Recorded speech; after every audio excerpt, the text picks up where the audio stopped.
Recently in my recorded lectures, I talked about how electrons then around an atom will jump up and they'll absorb energy and create what we call an absorption or dark line spectra, or electrons will that have been excited will fall back down from an excited state and release energy.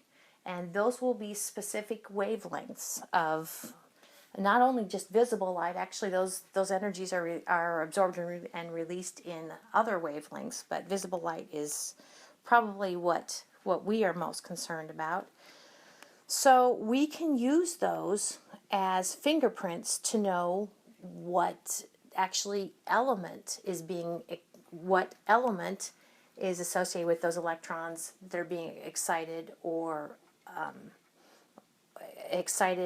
releasing energy. So you're like, well, why would we want to do that? Don't you know when you make a bulb, a hydrogen bulb with hydrogen gas, it's hydrogen gas in there? Well, yeah. But let's look at a very practical application for understanding what element is creating those, what we call spectral lines.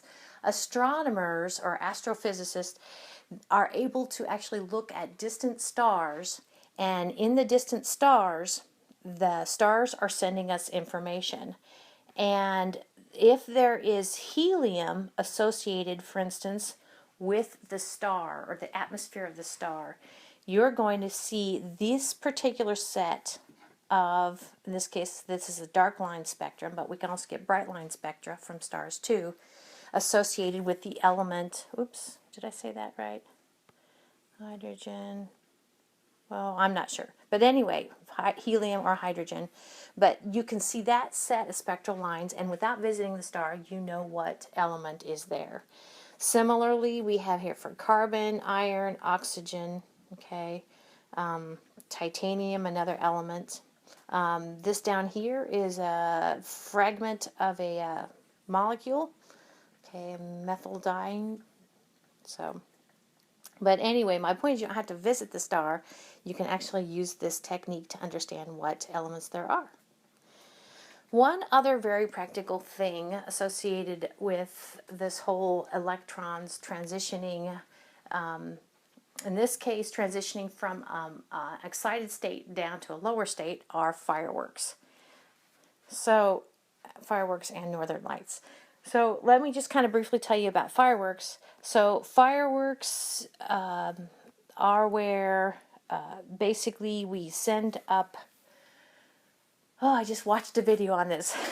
Basically, and it's not that complicated. The part I want to get to is what's sent into upper elevations on a delay is basically taking some sort of metal salt and taking them and exciting the electrons. So electrons are promoted up to a higher energy level, and then as the electrons fall back down to a lower energy level, they emit light of a characteristic color. Okay.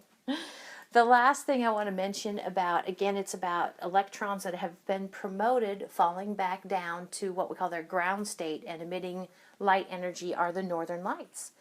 So that is totally amazing. Northern lights are a phenomenon associated with the Earth's atmosphere. They are kind of confined to be created near the poles. So we have northern lights and southern lights.